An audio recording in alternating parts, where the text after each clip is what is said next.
Pensando en estos días con relación a algo que el Señor estableció como el segundo mandamiento y que entre el primero y este segundo se cumplía toda la ley y que también lo estableció como un mandamiento nuevo. Vamos a analizarlo en esta hora a lo largo y ancho y para poder descubrir su contexto y lo importante que es este ingrediente para la vida de un creyente. Estamos hablando del amor. Sí, el amor, porque Jesús dijo, en esto conocerán que son verdaderamente mis discípulos, cuando se amen unos a otros como yo lo he amado. Y esto es algo muy grande, porque si estamos llamados a amarnos unos con otros como el Señor nos amó a nosotros, entonces tenemos que revisar bien si estamos haciendo lo correcto. Si estamos poniendo algo delante del amor o si verdaderamente estamos cumpliendo este mandamiento. ¿Cuáles son las consecuencias de no cumplir este mandamiento? ¿Y cuáles son los resultados de cumplirlo? Bueno, el resultado de cumplir el mandamiento, claro está, es la evidencia de que verdaderamente somos sus discípulos. Y número dos, el resultado del cumplimiento de este mandamiento no garantiza cumplir toda la ley. Entonces, si este mandamiento es tan importante, vamos a analizar desde el punto de vista en el cual las escrituras establecen en el capítulo 2 de Apocalipsis qué sucedió con la iglesia de Éfeso, que fue amonestada por haber perdido su primer amor y por haber dejado de hacer las primeras obras.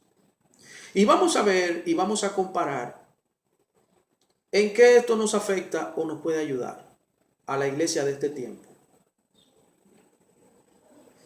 Vamos a ver, Apocalipsis capítulo 2 dice, escribe el ángel al ángel de la iglesia en Éfeso, al ángel de la iglesia en Éfeso, el que tiene las 7 estrellas en su diestra, el que anda en medio de los 7 candeleros de oro, dice esto: yo conozco tus obras y tu arduo trabajo y paciencia, que no puedes soportar a los malos, y has probado a los que se dicen ser apóstoles y no lo son, y los has hallado mentirosos. Y has sufrido, y has tenido paciencia, y has trabajado arduamente por amor de mi nombre, y no has desmayado. Pero tengo contra ti que has dejado tu primer amor. Recuerda, por tanto, de dónde has caído, y arrepiéntete, y haz las primeras obras. Pues si no, vendré pronto a ti, y quitaré tu candelero de su lugar, si no te hubieres arrepentido. Escuchen esto. Comienza el Señor aquí resaltando las virtudes de esta congregación. Comienza el Señor estableciendo que ha sufrido por amor de su nombre, que no soporta a los malos, que tiene un discernimiento, que tiene una sabiduría esta iglesia, que puede identificar a los que se llaman ser apóstoles y no lo son. Es una iglesia que aborrece las obras de los nicolaitas. O sea, es una iglesia que prácticamente, si no fuera por el pero, pudiéramos decir, esta es la iglesia perfecta. Si el pero no existiera en esta carta, pudiéramos establecer que esta es una iglesia modelo. Esto es un modelo de iglesia. Una iglesia que tiene discernimiento, una iglesia que ha sufrido arduamente por el nombre del Señor. Óyeme, esta es la iglesia. Para allá yo me voy a congregar. El pero que hay en esta carta es lo que nos llama a nosotros la atención y lo que nosotros hoy debemos evaluar si ese pero a nosotros hoy nos corresponde. Lo primero que tenemos que ver es cómo comienza esta iglesia y cuáles eran sus primeras obras, para saber de qué se trata y de qué esta iglesia pues está careciendo en este momento en el que recibe esta carta. Bueno, pues podemos ver algo. Sabemos de primera mano que lo que esta iglesia perdió en el camino fue su primer amor. Y el Señor entonces le ordena hacer las primeras obras, que por lógica tenemos que entender que las primeras obras de esta iglesia eran obras de amor. Ahora, en el libro de los Hechos podemos ver que el Apolos, ¿verdad? Este judío, que dice la Biblia que era un hombre que tenía un denuedo por predicar la palabra, tenía un deseo ferviente de predicar, pues llega a esta ciudad y comienza a predicar la buena nueva del Evangelio. Allí entonces dice la palabra que se forma la primera comunidad de creyentes con 12 hombres. Estos 12 hombres son evangelizados y son bautizados en las aguas. Ahora bien, el apóstol Pablo en su comisión apostólica, pues pasando por este lugar, se encuentra con esta comunidad de creyentes y le hace la siguiente pregunta: ¿ustedes fueron bautizados en el Espíritu Santo? Porque Pablo lo primero que se interesa es en que si fueron bautizados en el Espíritu Santo. Bueno, porque Pablo sabe muy bien que recibiremos poder cuando hayamos recibido el Espíritu Santo. O sea, podemos tener el conocimiento de la palabra, podemos tener muchísimos dones, podemos tener muchísimo talento. Ahora bien, el poder lo vamos a recibir cuando seamos bautizados en el Espíritu Santo, cuando recibamos al Espíritu Santo, ¿no? Entonces Pablo hace esta pregunta: ¿fueron bautizados en el Espíritu? Ellos dicen: ¿pero qué es esto? Ni siquiera habíamos oído eso. Parece que Apolos no tenía conocimiento del bautismo en el Espíritu, porque esto ocurrió en Jerusalén a un grupo solamente que estaba allí esperando esta promesa. La iglesia aún no había sido todavía dispersa y Pablo es quien comienza a dar a conocer las buenas nuevas del Evangelio, pero también la manifestación del poder al pueblo gentil. Resulta que Pablo, orando por ellos, impone sus manos y ellos reciben el bautismo en el Espíritu Santo. Y la palabra dice que ellos, a partir de ese momento, pues comenzaron a profetizar. Pablo se queda allí un tiempo para establecer ya lo que es el ministerio apostólico y profético. Y dice la Biblia que hacía muchos milagros y prodigios, a tal punto que los enfermos enviaban los paños, y me imagino alguna pieza de una ropa, para que Pablo orara por ellos a través de esta pieza y recibían sanidad. Imagínese usted, era algo poderoso.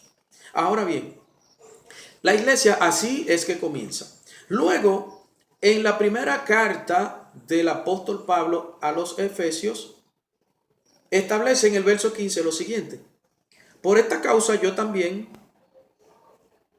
habiendo oído de su fe en el Señor Jesús, ¿ves? Mantenían su fe aún en el momento de la escritura de esta carta. Era una iglesia que tenía una fe, por eso podía sufrir por amor del nombre de Cristo, por eso aborrecía la doctrina de los nicolaitas, por eso era una iglesia que podía identificar a los que se decían ser apóstoles y no lo eran, porque era una iglesia de fe, era una iglesia que tenía fe, ¿no?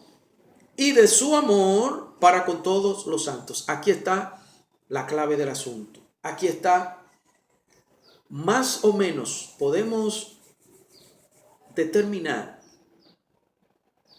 por estas palabras en esta carta qué fue lo que esta iglesia perdió y cuáles eran sus primeras obras. El amor con todos los santos. Como decíamos, Jesús ordenó que nos amáramos unos a otros como Él nos amó a nosotros. Esta era una iglesia que en sus orígenes, en sus principios, manifestaba ese amor fraternal entre los santos. Era una iglesia que su vida estaba a la disposición de los hermanos. O sea, mi vida está a disposición de mi hermano. Todo lo que yo tengo lo tengo en común con mis hermanos. Era una iglesia como esta iglesia primitiva que se establece en el libro de Hechos, capítulo 4, verso 22. Dice que todos creyeron, estaban juntos, en armonía, tenían todas las cosas en común y allí Dios añadía cada día a los que habían de ser salvos. Fíjate que una iglesia que tenga fe y que el amor fraternal fluya entre sus miembros, es una iglesia en la cual el poder de Dios se va a manifestar. Ahora bien, Primera de Juan, capítulo 3, verso 16 dice, en esto conocemos el amor, en que Él puso su vida por nosotros, también nosotros debemos poner nuestras vidas por los hermanos. Pero el que viene de este mundo y ve a su hermano en necesidad y cierra su corazón contra él, ¿cómo puede morar el amor de Dios en él? Hijos, no amemos de palabra ni de lengua, sino de hecho y verdad. Yo me hago esta pregunta. ¿Podemos nosotros ver esto en la iglesia de hoy, de nuestro tiempo? ¿Estamos nosotros dando nuestra vida uno por el otro? ¿Se está manifestando ese amor en nuestras congregaciones? ¿Estamos nosotros viendo padecer a un hermano una necesidad y vamos en auxilio de él? ¿O nos hacemos los ignorantes y miramos hacia otro lado? ¿Qué está pasando hoy en nuestra congregación? Primera de Corintios 12:31 dice, procurad pues los dones mejores, mas yo muestro un camino aún más excelente, el amor. ¿Estamos nosotros procurando los dones? El don de ciencia, el don de lengua, el don de sanidad, el don de interpretación. ¿Estamos nosotros buscando estos dones o estamos nosotros buscando el amor que nazca en nuestra vida y que se manifieste para beneficio de nuestros hermanos? Juan capítulo 13, verso 34, dijo el Señor, un mandamiento nuevo os doy, que se amen unos a otros como yo los he amado, que también se amen unos a otros. En esto conocerán todos que son mis discípulos, si tuviesen amor los unos a los otros. ¿Podemos nosotros decir hoy que somos discípulos de Cristo porque nos amamos uno con otro, porque tenemos ese amor ferviente los unos a los otros? Esta es la pregunta que nosotros nos tenemos que hacer. ¿Qué está pasando hoy en día que no vemos de manera natural y de manera cotidiana, vamos a decirlo así? Que esa manifestación del poder del Señor que se manifestó en la iglesia primitiva, que los apóstoles manifestaron, ¿por qué hoy no se está manifestando a ese nivel? ¿Por qué hemos cambiado el mandamiento del Señor por otros mandamientos nuestros de hombres? ¿Qué es lo más importante? ¿Que yo hable en lengua? ¿Que yo tenga el don de ciencia? ¿Que yo predique muy bonito? ¿Que sea un maestro procesado de la palabra? ¿Que sea un pastor reconocido en el mundo? ¿Que yo tenga un canal por Facebook, por YouTube, por internet, que todo el mundo me escuche, que todo el mundo me conozca? O que el amor, de este amor que habla la palabra, se esté manifestando a beneficio de mis hermanos. ¿Qué es más importante?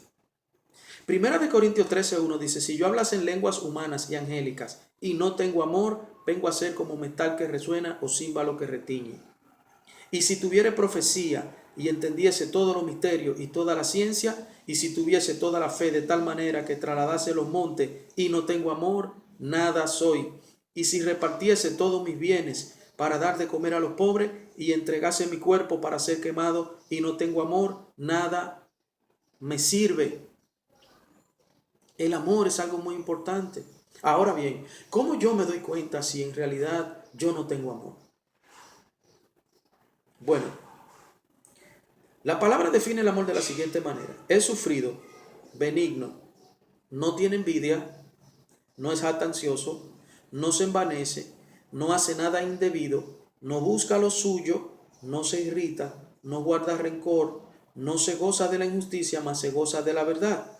Todo lo sufre, todo lo cree, todo lo espera, todo lo soporta. Si estas manifestaciones no están en nuestra vida, entonces no tenemos nosotros amor. Ahora bien, podemos ver los atributos del amor, si se están manifestando en nuestras vidas. Eso sí podemos nosotros evaluar.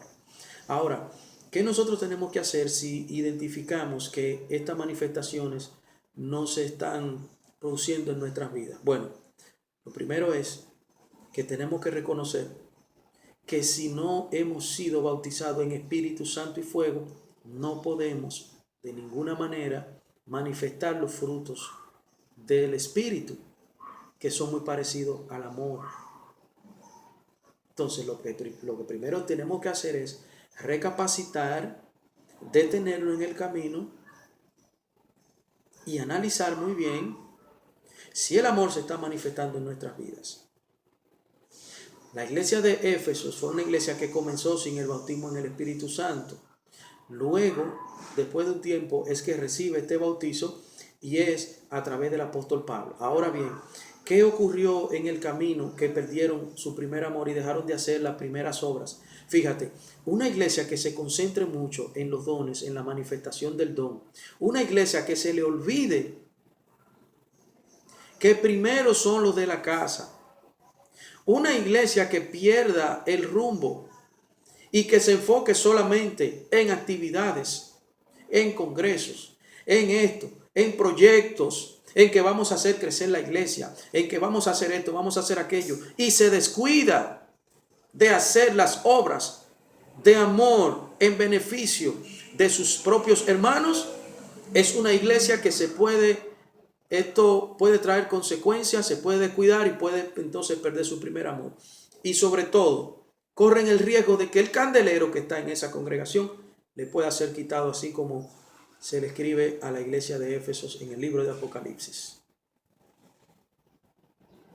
Lo que va a establecer si somos o no somos es si tenemos la capacidad de amarnos uno con otros.